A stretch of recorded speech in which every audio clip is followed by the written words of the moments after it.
So I wanted to start with a story today and just talk about, something that happened in my life that was very significant, and I feel like it plays hand in hand with today's message because I listened to today's message and then I went and started to get ready for my day today and just felt it really on my heart to want to share an experience that I feel like really kind of comes in line with this meditation. So, what happened was about 11 years ago, it was actually a couple days after Christmas.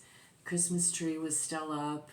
It was a Saturday morning and it was very nondescript. All the buildup of Christmas had, kind of dissipated, and it was just one of those Saturday mornings where you're just really appreciating a very quiet, lazy morning after all of the work and the hype and the buildup of Christmas. You're finally able to just kick back and relax. And I was doing one of my least favorite chores, honestly. I was paying bills. And who enjoys that, right? So I was, in the midst of taking care of some of that, watching TV, drinking my coffee, and just relaxing. And the phone rang. And my whole world changed in an instant, in a second, with that phone call. That the person on the other end of the line informed me that there had been a horrible incident and that my son was at the hospital several cities away. My son was 30 years old at the time. And, a parent's deepest fear is that their child has been in an accident or just getting that phone call, just hearing that news. So, got to the hospital. Thank God for my husband who kind of took control of the situation and helped me to get where I needed to be. And as I stood in the waiting room, waiting to hear what had happened and what was going on, the doctor came in and let me know that my son had passed away. And again, that was the most difficult thing that had ever happened to me in my life. And it took me a long time to walk a path of grief that is all over the place when you lose a child. And one thing that kept resonating in my head when that happened is life isn't fair. This is not fair. How could this be? How could this happen? How could this happen to me? How could this happen to our family? And I'm a therapist by profession and have been for over 30 years. And there's also kind of like a little bit of a denial, like, how can that happen to me personally? Like, I help other people. I work with other people to help them solve their problems. And now I'm in the grips of this. And so there was a little bit of a component of that for me. So this meditation today really resonated from that regard. And so let me read this to you and then let's talk a little bit more about it. And if you're going through hard times, if you're going through struggles, I really want this meditation to speak to your soul about healing and about just focusing on one day at a time right now. So let me go through this with you, and then we'll talk a little bit more about it before we get going on our day. August 31st. Go as far as you can see, and by the time you get there, you'll be able to see further. And that's a quote by Melody Beatty.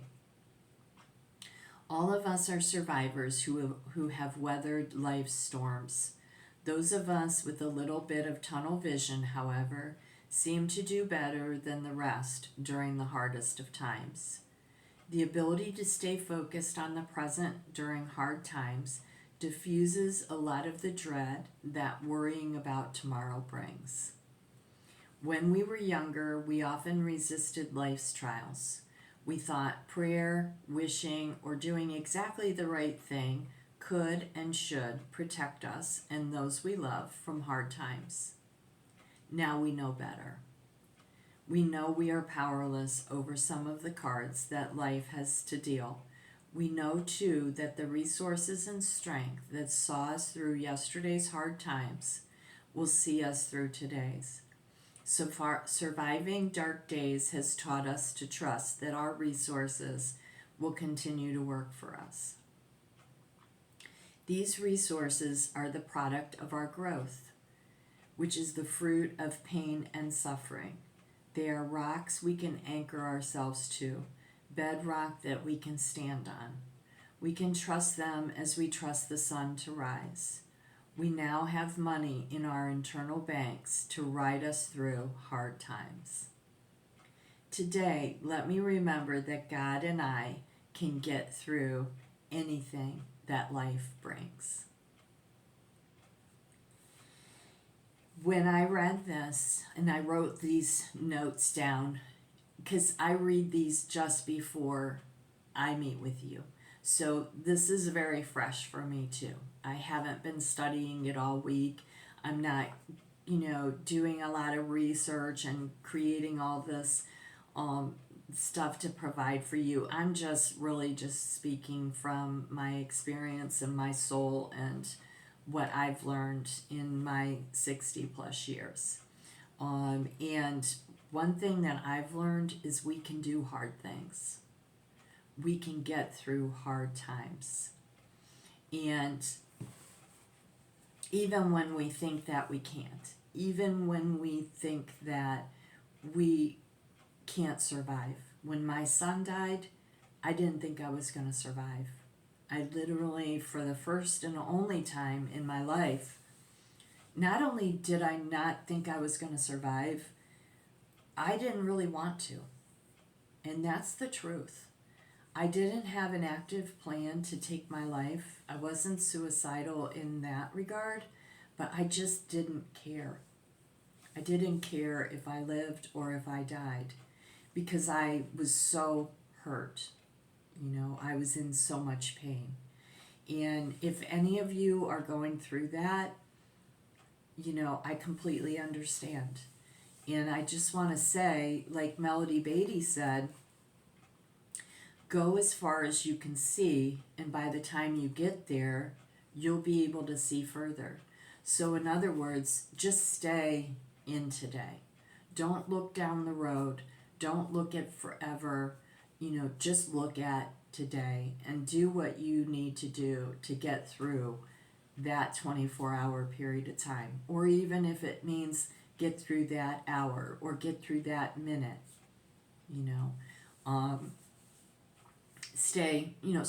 keep your framework small so you're not looking at forever, because forever seems like just out of the question.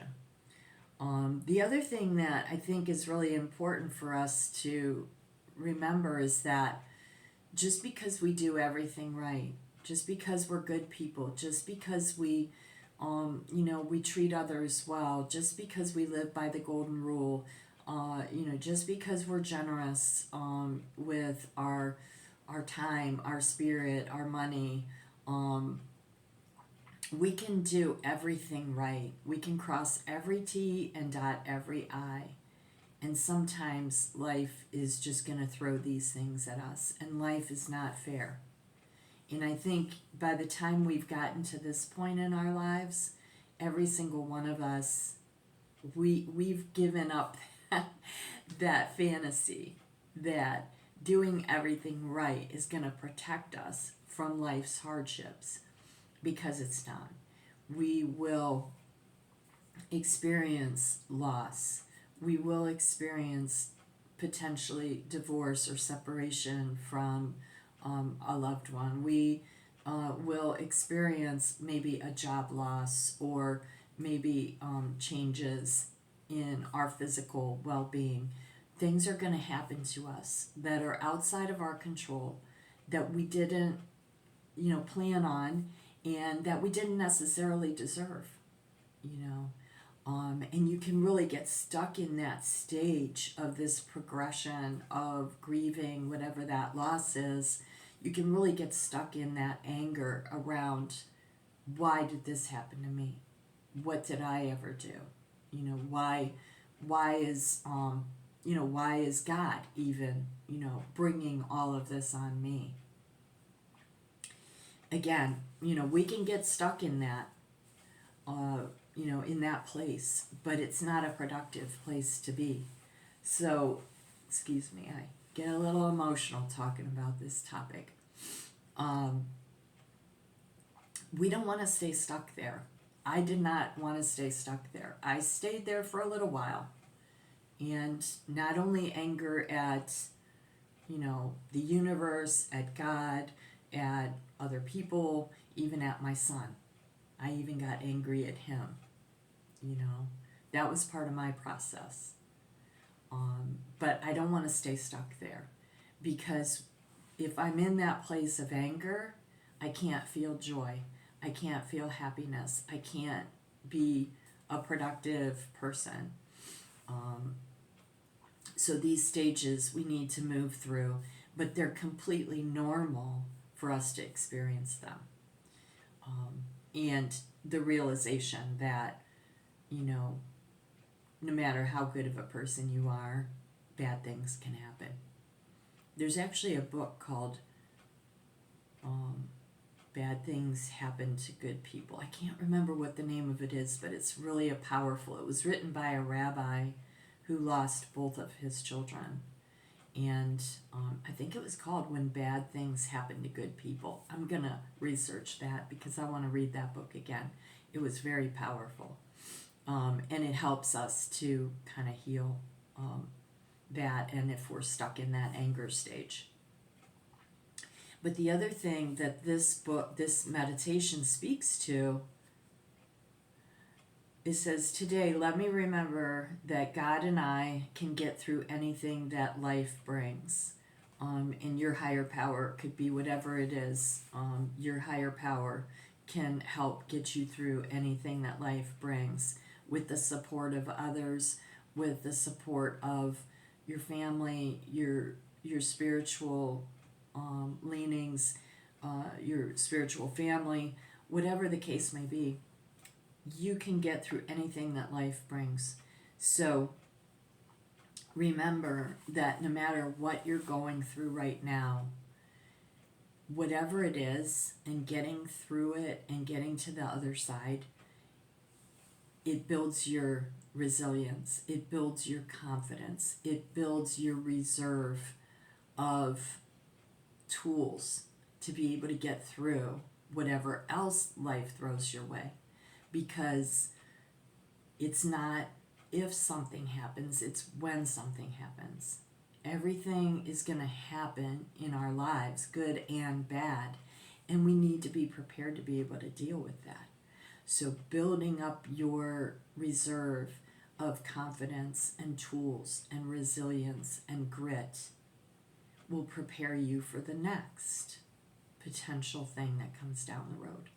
So myself right now, 11 years since my son Doug passed away, I am strong, I am joyful, I am loving, I am prepared, I am engaged in life again, and I'm still sad, and I still miss my son to this day. I'll never stop loving him and missing him. But today, I am much more prepared to deal with whatever life throws at me based on the experience that I had 11 years ago. So the experiences that you're going through right now are going to serve you. They are going to prepare you, and they're going to actually make you a better person. It doesn't feel like it right now. I know it. I know it doesn't. But please believe me, from my own experience, it will make you a better, stronger person. So, happy Sunday. Again, we are reading Seasons of the Spirit Meditations. We meet every Sunday. I either do a video or I'm going to try next Sunday to do a live stream. Fingers crossed. I'll do better research this time. I'm still new, kind of learning this. I hope you have a great Labor Day if you're in the United States. If you're elsewhere, I hope you have a wonderful weekend. And please consider subscribing to the channel. Leave comments. If there's struggles that you're having, use this forum. Ponderings of the Pre-Retired is a channel to help us to transition into the next stages of our lives, and to do so with a focus not just on our finances. We can have all the money in the world, but if we're not healthy holistically, if we're not healthy in our physical health, our emotional health, our spiritual health, what is all that money going to do for us? Zero. So let's use this channel as a way to grow and to focus on topics that help us to be our best selves as we move into our retirement years. Thank you so much for being with me today. Again, my name is Lois, and you have been watching Ponderings of the Pre-Retired. Have a great day, and we'll see you next time. Thanks.